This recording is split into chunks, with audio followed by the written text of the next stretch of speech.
Let's turn our Bibles to Daniel chapter 9, ninth chapter of Daniel. As I shared last week, if you were here when we began the chapter, I think this is the hinge upon which all Bible prophecy turns. The metallic image of chapter 2, when we had all the different images foreshadowing the coming kingdoms. The beasts of chapter 6. All of these, I think, get their understanding. We understand what we know about those by what we understand concerning Daniel chapter 9. And as I shared last week, the misinterpretation of these passages oftentimes leads to error in other end times eschatological passages and doctrines. And in the midst of his prayer of confession and contrition before the Lord, we saw in the close last week where the angel Gabriel shows up to him, kind of cuts him off in mid-prayer and says, I've been dispatched from heaven to come and interpret this vision to you and give him the understanding of it. And since we only have just a few verses tonight, I thought we would kind of at first begin by reading, just going through the text together, and then we'll back up and start breaking it down. But it says, and then Gabriel, informed me, Daniel, and talked with me and said, "O Daniel, I have now come forth to give you skill to understand. At the beginning of your supplications, the command went out. And I have come to tell you, for you are greatly beloved, and therefore consider the matter and understand the vision." And here's the vision, starting with verse 24. 70 weeks are determined for your people and for your holy city, to finish the transgression, to make an end of sins, to make reconciliation for iniquity, to bring in everlasting righteousness, to seal up vision and prophecy, and to anoint the most high, holy. Know therefore and understand that from the going forth of the command to restore and build Jerusalem until Messiah the Prince, there shall be 7 weeks and 62 weeks, and the street shall be built again, and the wall, even in troublesome times. And after 62 weeks, Messiah shall be cut off, but not for himself. And the people of the prince who is to come shall destroy the city and the sanctuary. The end of it shall be with a flood, until the end of the war's desolations are determined. And then he shall confirm a covenant with many for 1 week. And in the middle of the week he shall bring an end to sacrifice and offering. And on the wing of abomination shall be one who makes desolate, even until the consummation which is determined is poured out on the desolate. And so we left off with verse 21 last week, and so we'll just kind of back up and start with verse 22. It says, he informed me and talked with me and said, O Daniel, I've now come to give you skill to understand.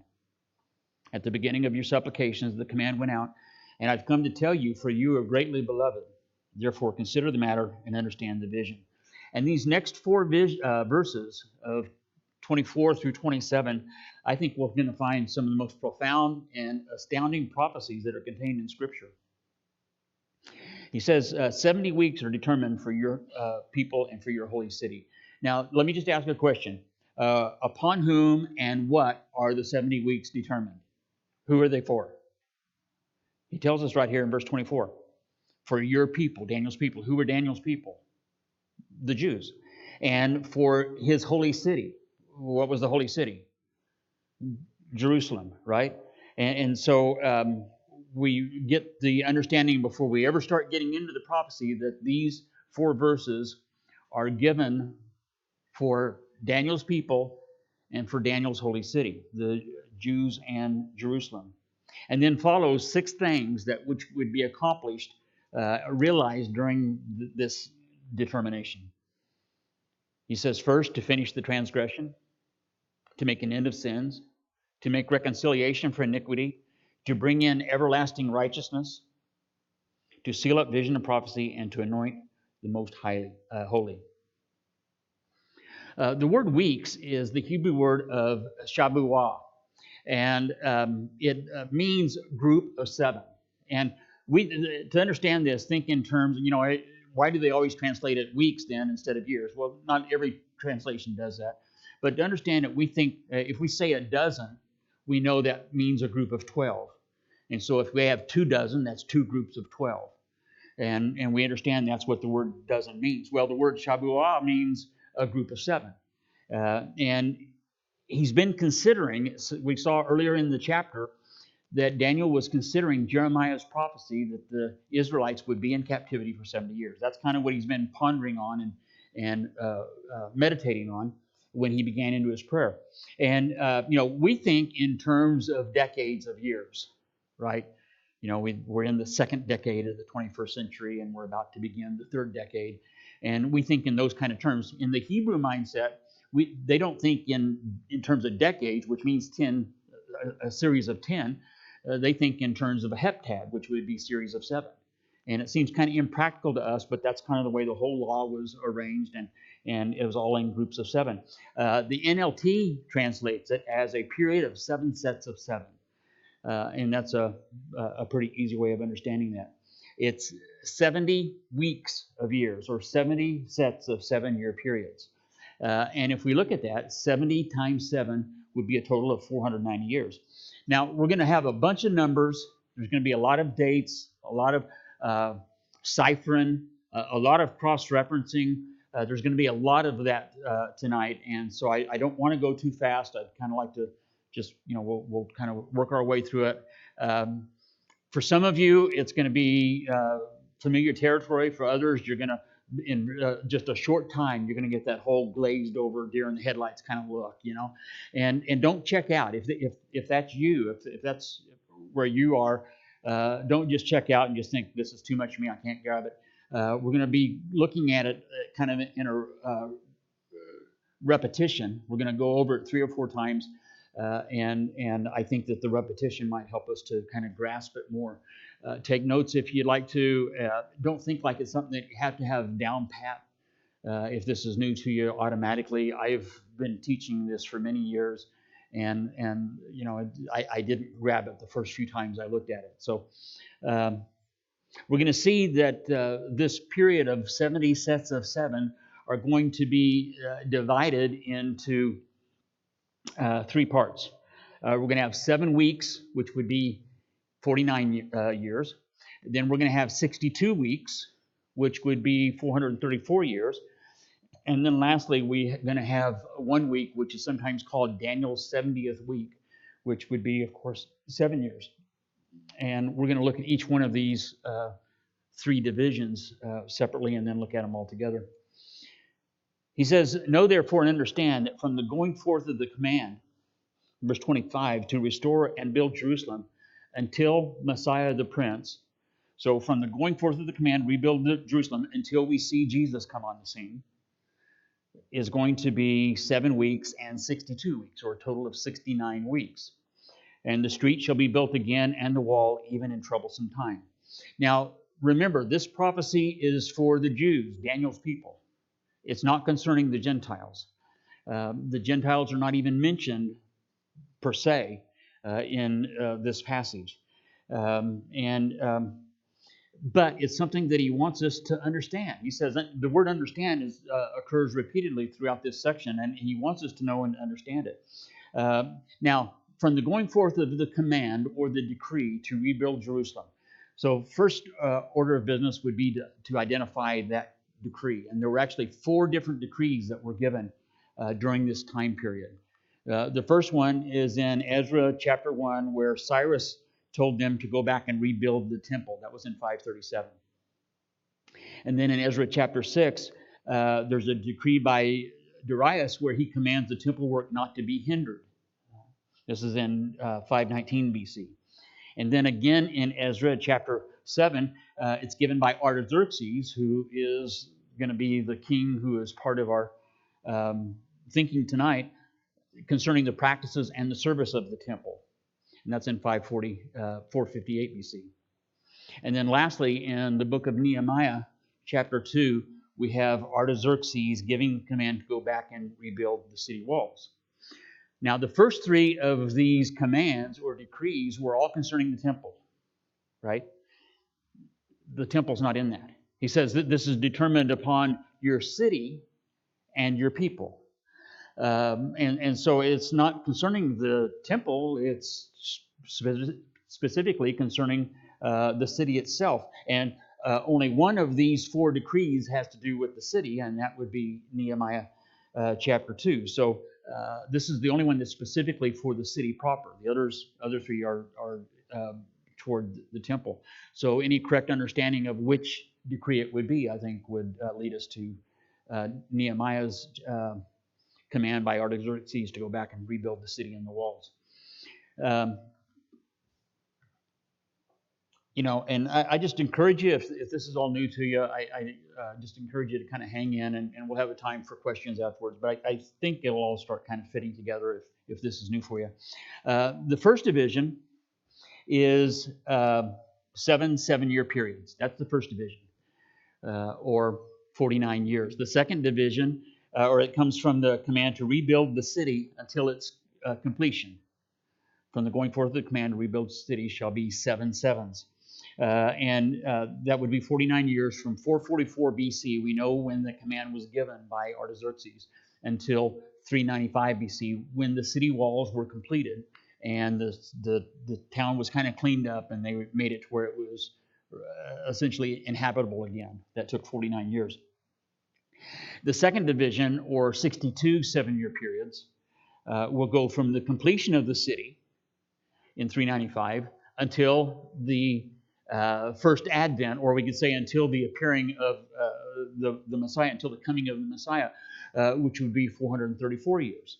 All right?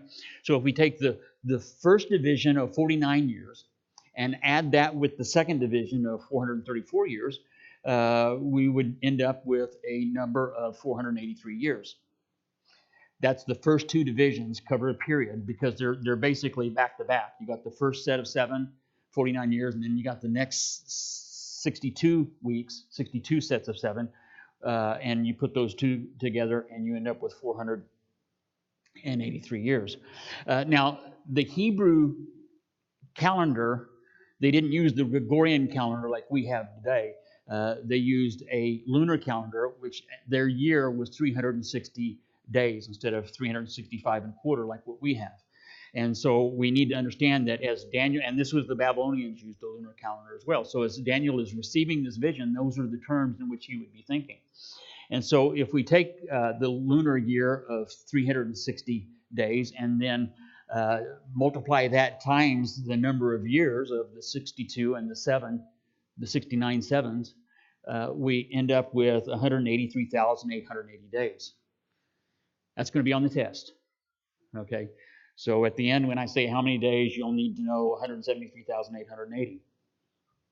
Now, we're not Hebrew and we're not Babylonian, so we got to take these 360-day years and convert them over into American. So we're going to take that 173,880 days and divide it by the number of days in our year, which would be, we have 365 days and a quarter, and it's plus a little bit more, but every 23,000 years, I think we got to add another day. So you might want to set your calendar for that. But if we do that, we take the 173,880 and divide it by 365 and a quarter. That gives us 176 plus a skosh of years, 476 and a little bit of years. We'll just round it off to 176 years. Now, we know the starting date, okay? We know when the command was given to go back and rebuild Jerusalem. It was not only 444 BC, but it was more specifically March 5th, 444 BC. That's when Artaxerxes gave the command for Daniel to go back and rebuild the city. And so we start there, right, on March 5th, 444, and then we add those 476 years to that, and that takes us up to that's the length of the 7 weeks and the 62 weeks together, the 69 weeks. And that brings us up to March 30th, AD 33, or the Sunday before the Passover of the year 33. Now, what happened on the Sunday before the Passover on 33 AD? That's when Jesus rode the donkey into Jerusalem, and it was the first time in all of Jesus' ministry, whenever people would declare him to be the Messiah, he'd say, "Don't tell anybody that. Shh. Mine hour has not yet come, he would say. This is the first time on the so-called triumphal entry. That's the first time Jesus openly received worship from the public as the Messiah. So from the going forth of the command to rebuild Jerusalem after the destruction by the Babylonians, until Jesus appears on the scene and says, "Ta-da," was from March 5th, 444 BC to April or March 30th, 33 AD. And together, these two divisions make up 173,880 days. Pretty cool, huh? Now, there's some discussion among scholars as to the exact dates of these. I've read different commentators. There was a British guy in the late 18th century. He was a Scotland Yard, and he had did a book called The Coming Prince. And he did a whole book just on these 4 verses, and he ciphered it all up. I mean, this is before calculators and all that. And there are some guys today, we know a little bit more about the dating of those times and everything, and they've kind of adjusted it a little bit. And so there's some discussion among scholars as to these exact days, the starting days and the finishing days. But what we do know, whether it was began on March 4th, 444 BC, or March 5th, 444 BC, or whatever, we do know that it comes out to 173,880 days.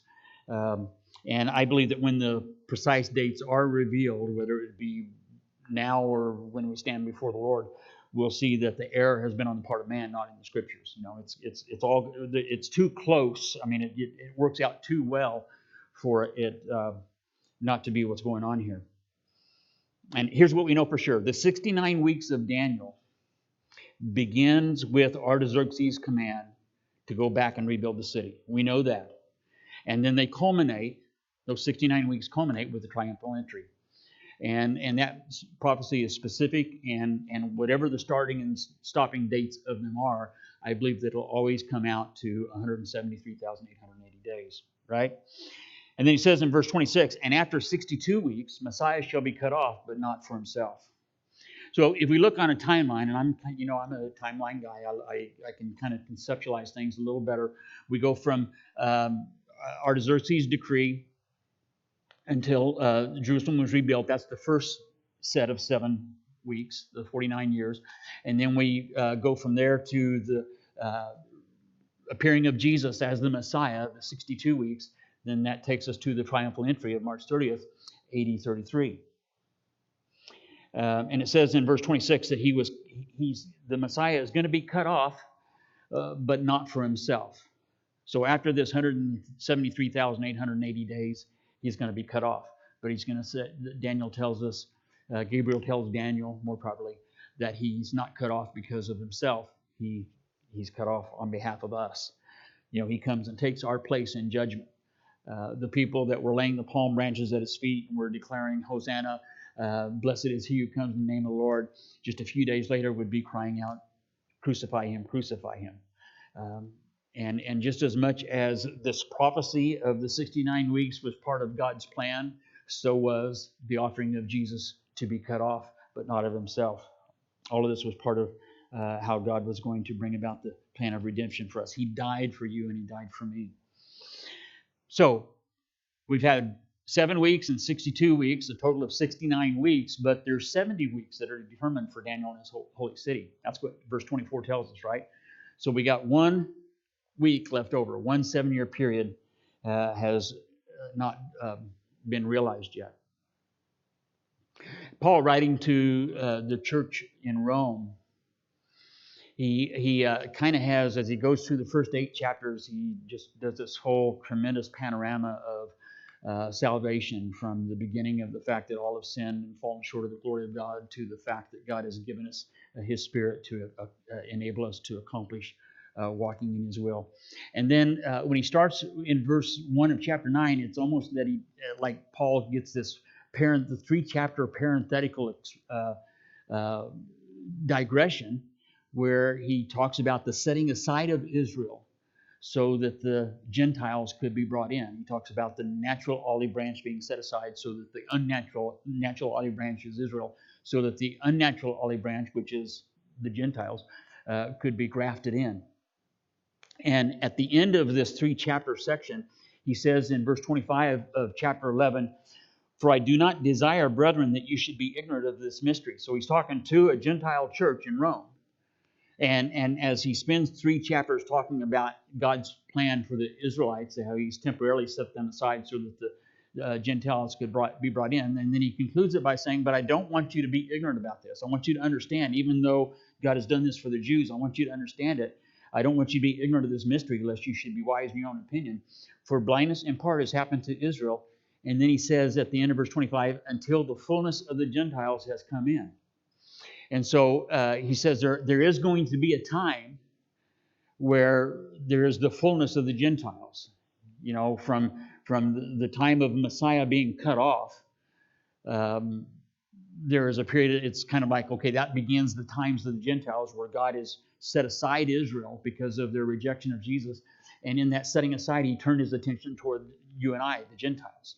And there is a time when that's going to be done.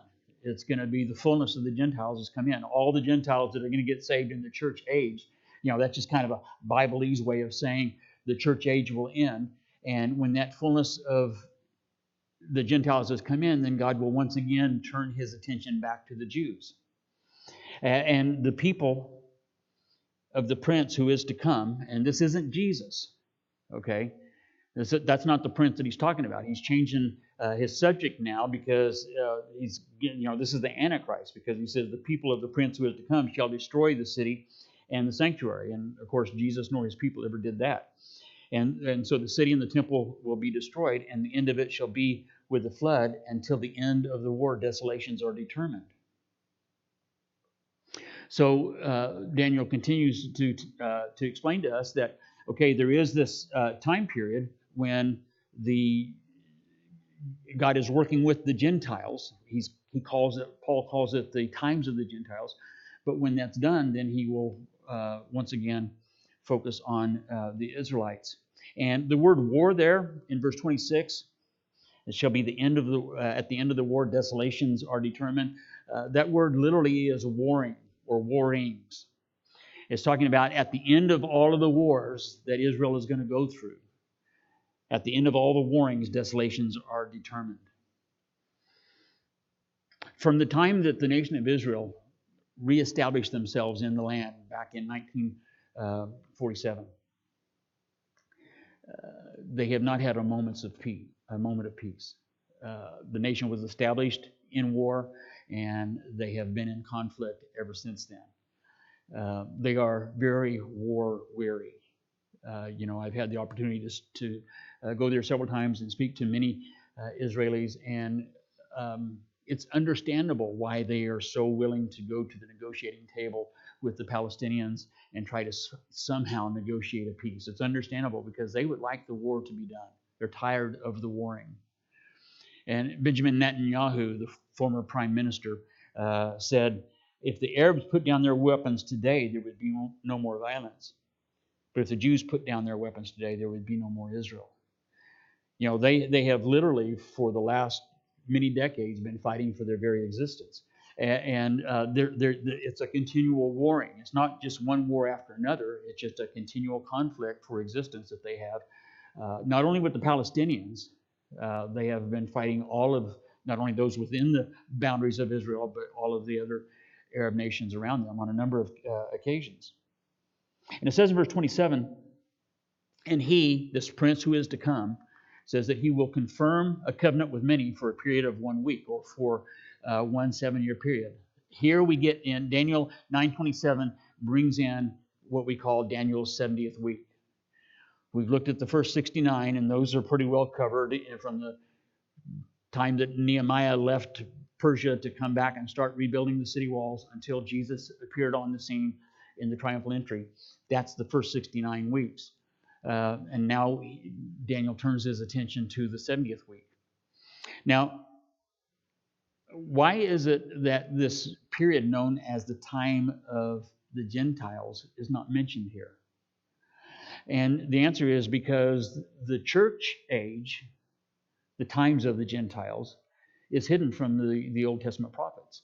They didn't see the church.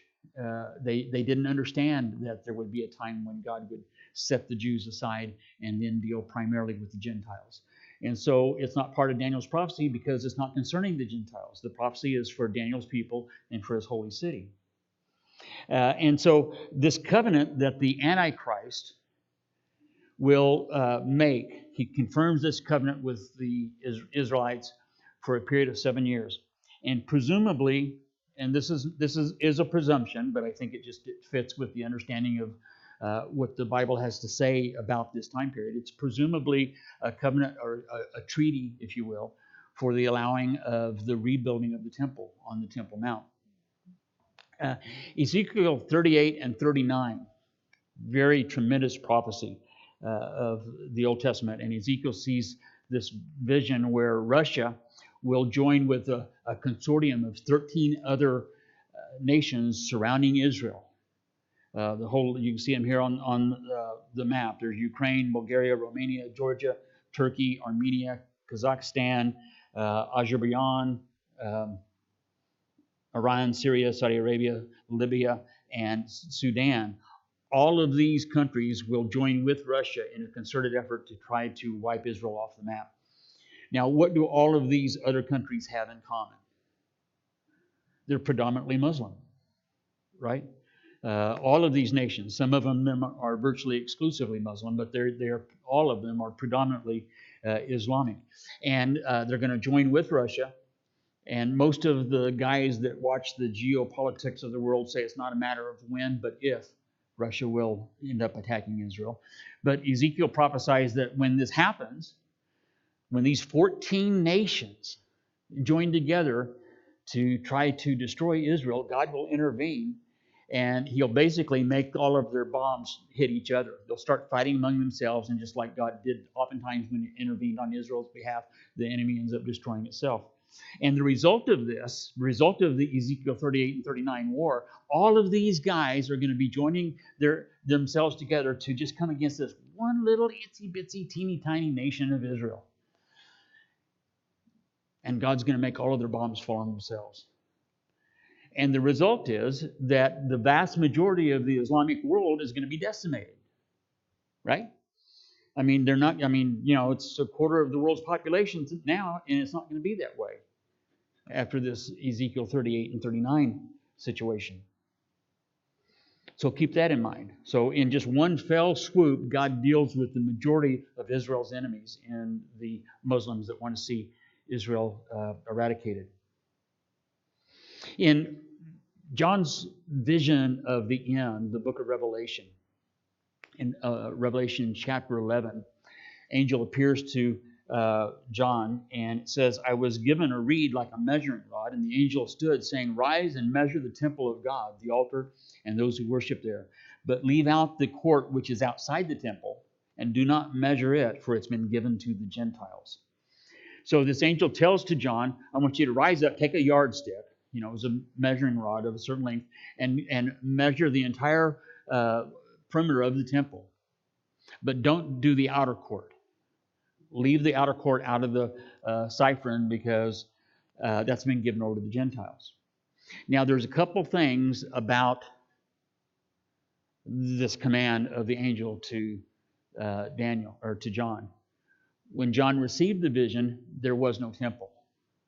Okay, John received the visions sometime around AD, in the early part of the 9th decade of the first century, around AD 90 to AD 95, probably around AD 95. That's when John received the vision. And Israel had been destroyed. The temple had been destroyed for 25 years at that point. And he says it's been given over to the Gentiles. Now, the outer court of the temple was also known as the court of the Gentiles. It was the place where God-fearers, these would be Gentile people who believed in Yahweh and wanted to worship God, but they hadn't gone through the official proselytizing process. And they could come to the temple and worship, but only on the outskirts, and they would go into the court of the Gentiles. But there was no court of the Gentiles when John received his vision. And the angel tells him, measure the temple, but leave out the outer court, because that's been given over to the Gentiles. Here's an aerial photo, a recent aerial photo of the Temple Mount. You can see the western wall, and the Al-Aqsa Mosque, which is on the southern end of the Temple Mount, the Dome of the Rock, which is essentially in the middle of it, and that's the Temple Mount. And tradition has held that the Temple Mount was built upon the foundation stone of the Holy of Holies. And so the Jews, in their desire to have a rebuilt temple, have always believed that we can't do that because that's where the Dome of the Rock is. And so if we tried to rebuild the temple where the Dome of the Rock is, Muslims ain't gonna like that. And if there was even one slightest attempt on the Israelis' part to begin to do that, 1.2 billion people in the world would rise up against them. And that's kind of been the thing for the predominant prevailing viewpoint for the last several years, several centuries. But if you look at this part to the north of the Dome of the Rock, there's an area, just a little small little dome structure that's known as the Dome of the Spirits. And this place, there is not only some archaeological evidence that's been discovered in the last 40 years, but also historical tradition that says that the Ark of the Covenant was not stored in the Holy of Holies, which contained the Ark of the Covenant, was not placed where the Dome of the Rock is today, but it was actually where the Dome of the Spirits is. And a funny thing about the Dome of the Spirits, nobody knows when it was built, who built it, or why it was built. It's kind of been there ever since the Muslims took over Jerusalem back in the 7th century or 8th century. And it's just there, and it's called the Dome of the Spirits. But it's also called the Dome of the Tablets. That's another name for it. And it is entirely possible, and I think probable, at least, that if that's not the actual place, it's going to be the place that the Antichrist convinces people is the place. Okay? It may be the place, it may not be. I don't know that we'll ever know that for sure, at least in this period. But at any rate, I believe the Antichrist will convince not only the Jews but the Muslims that this is the place where the actual Ark of the Covenant was stored in the Holy of Holies. And so after the devastation of the Ezekiel 38 and 39 war, when Muslims are not quite feeling all of the moxie that they have today, when the vast majority of the Islamic population has died in that war, and then probably coupled with the rapture of the church that we're going to talk about in a second, and can you imagine the devastation that's going to come from the rapture of the church? How many car wrecks and plane wrecks and all that's going to take place when all of a sudden every Christian in the world is gone. And out of the devastation of those two things, possibly even the first worldwide earthquake that is prophesied in Revelation, it's going to be a mess. And the Antichrist will rise out of that ash of all of those devastations and convince the Muslims and the Israelis that, this is where your holy place is, Muslims, they're the Dome of the Rock, and here is where your holy place is, Israelis, in the Dome of the Spirits. You can both build your churches and coexist side by side and make nice with each other. And he will enter into an agreement. They'll say, okay, let's do that. And because they're going to be tired of wars, and he will enter into what would appear to be a 7-year peace treaty with Israel to accomplish that. But the church won't be there then. As I said, the church will have been raptured. In 1 Thessalonians 4:17 and 18, Paul says, "And then we who are alive and remain shall be caught up together with them in the clouds to meet the Lord in the air. And thus we will always be with the Lord, and therefore comfort one another with these words." Now, I could spend several hours going through all the evidence for what I believe to be the rapture of the church before the tribulation begins. And we just don't have time to do that. But I'll give this passage from 1 Thessalonians kind of as the proof text for that. And so if we look at the timeline concerning the entire 70 weeks, we've got the first 49, which was the rebuilding of the temple. The next 62, which is the period of time until Jesus comes on the scene. And then there's going to be this indeterminate time of the times of the Gentiles, or we could say the church age, followed by the rapture of the church. Once the times of the Gentiles has come in, once the times of the Gentiles is full, then the church will be raptured. God once again turns his attention back to the Jews, and that begins this 70th week of Daniel that we know as the period of the Great Tribulation. And in the middle of the week, he says, last part of verse 27, in the middle of this 7-year period, so halfway through that 7-year period, 3.5 years into it, he's going to put an end to the sacrifice and the offering. He's going to renege on this covenant. And on the wing of abominations shall be one who makes desolate. And until the consummation which is determined is poured out on the desolate. So if we go back to, look, we had that passage in Revelation chapter 11 where the angel tells John to take his yardstick and go measure the temple. We only went through verse 1 and the first half of verse 2. If we look at the last half of verse 2, and then it says, and they will tread the holy city underfoot for 42 months, which is coincidentally 3.5 years. And so that's when the Antichrist will, in the middle of that 3.5 year period, or in the middle of the 7-year period, he will break his peace treaty and will begin trampling. The Gentiles will trample the city underfoot.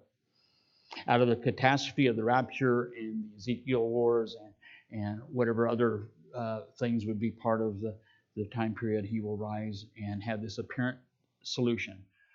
What we need is globalism.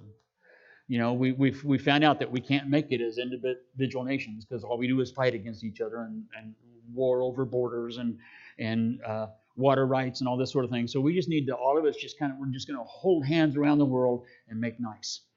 And he's going to convince a lot of people that this is the way to go. Now, the amillennialists, if the Calvary Chapel, we believe in what's called the pre-tribulation rapture of the church, which means the church is going to be raptured before the tribulation begins. At the end of the tribulation, Jesus will come back and establish a physical, literal 1,000-year reign that's described in detail in Revelation chapter 20, but is given to us in many places in the Old Testament as well. And that's known as millennialism. And we are pre-tribulation, premillennial. We believe that the rapture will happen before the tribulation will happen before the millennium. The amillennialists say all of that's just a bunch of figurative allegory, and or at best it's something that's already taken place historically. And they say that this prince who is to come, that's mentioned in Daniel chapter 9, is actually Nero in the 6th century of the first, or 6th decade of the 1st century. And the first Jewish-Roman war, there were two of them, one in the 1st century and one in the 2nd. But the first Jewish-Roman war began in 66 AD and lasted for 8 years until the fall of Masada in AD 73. And in the middle of that, Nero died, and there was kind of a little bit of cessation to the aggression of the Romans in Israel. And it kind of brought a temporary halt to the conflict.